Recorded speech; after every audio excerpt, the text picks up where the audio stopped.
Life membership of the VAFAUA, as Brian touched on, is something that's certainly not given out willy-nilly, and the criteria to satisfy the criteria in order to be inducted as a life member is strict and quite rigorous.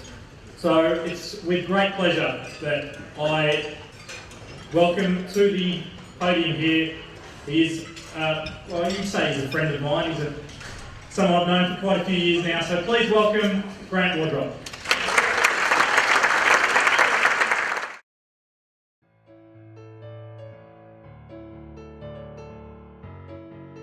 Grant Wardrop has made an incredible contribution to VAFA football. He has umpired 280 games, including 1 Premier Grand Final, 3 Premier B Grand Finals and 3 Premier C Grand Finals. He has umpired in 4 representative games and has served on the VAFAUA committee for 5 years, with 3 of them as secretary. Grant is well respected by the VAFA community, including players, coaches and officials. Congratulations, Grant, on achieving your life membership with the VAFAUA. Well done, Grant, on attaining life membership of the VAFAUA. I would never have thought that after observing you in the TAC Cup in Morwell all those years ago with what sounded like a basketball referee's whistle, that you would have made it this far. Congratulations, Grant. You've almost been as successful in umpiring as your partner on that day, Matt Stevick.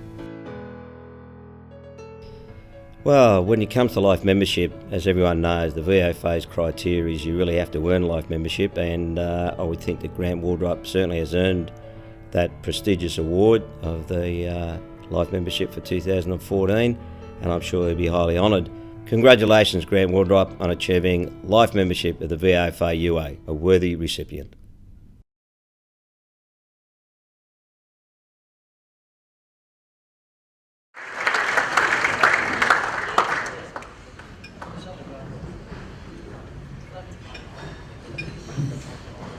I hate making speeches, as people probably know, so I did prepare anything. It's all it takes.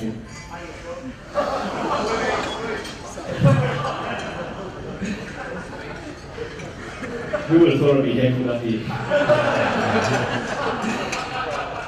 Firstly, I want to say how honoured I am to be inducted as a life member. Who would have thought 14, 15 years ago I started down at Deltwig Park, my first training session running around, meeting the first person VG, not being able to keep up with him and thinking, God, how hard is this job? I soon learned that he was the fittest bloke down there, and like I worked out how to get fit. I'd like to thank my wife, Lisa, for her support over the 14, 15 years. As we all probably know, umpiring takes a lot of time, a lot of weekends, training. If you don't have the support of your partners, family, it's not something you can do. And Lisa's now got used to not being around on a Saturday, and she's actually said we can keep umpiring because I'm actually really enjoying it not being there. But in all seriousness, I really want to thank her from the bottom of my heart, because probably 5-6 years ago I was probably going to retire, because we've got 3 young boys, they're fully into sport, and luckily they're not playing Saturday afternoons just yet. And Lisa's sort of said, well, in fact you want a new car. She said continue to umpire.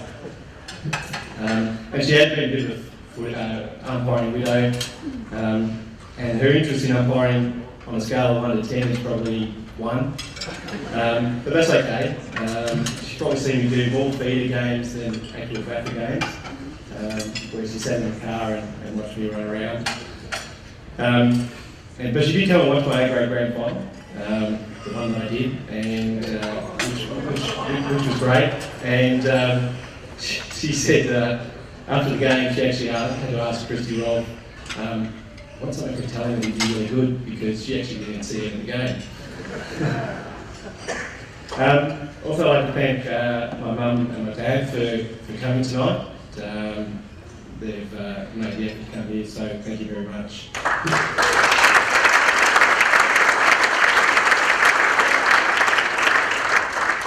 I was lucky enough to spend 4 years down in the VFL, and one thing I know is that even though it was a good experience down there, it's nothing like umpiring down at the VAFA. I feel at home down here. I feel a lot more relaxed.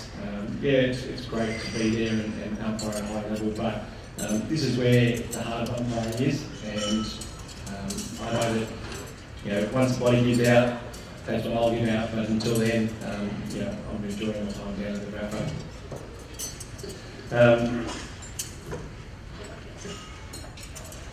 I've made some really good friends down here at the Ammos. And I won't go through and mention all because I know I'll miss somebody, but I do have to mention one person because he said if I don't mention him, I'll never be able to sit on his table again, so thanks, AD.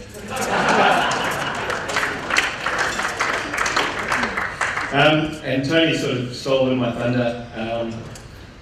Tony did see me down at Morwell. It was a cold, wet day, windy.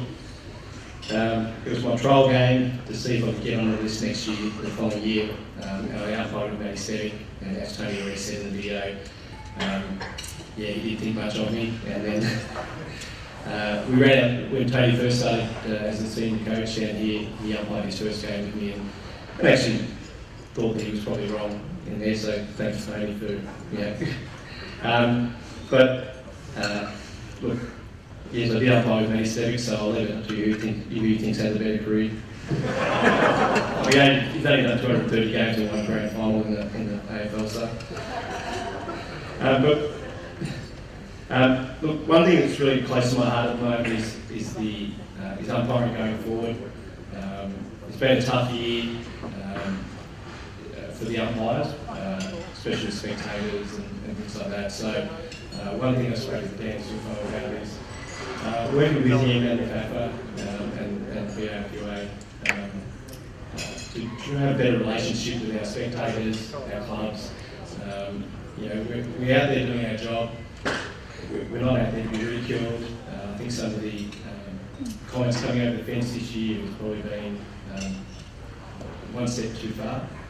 So whilst I'm stepping down from the committee this year after 5 years, it's something that I've said to Dan that I will work with the incoming committee, that I think that for all of us, for our safety, for our umpire retention, that we should really concentrate on our relationships with our spectators and our clubs. Once again, just thank you. I'm very honoured to be inducted as a life member.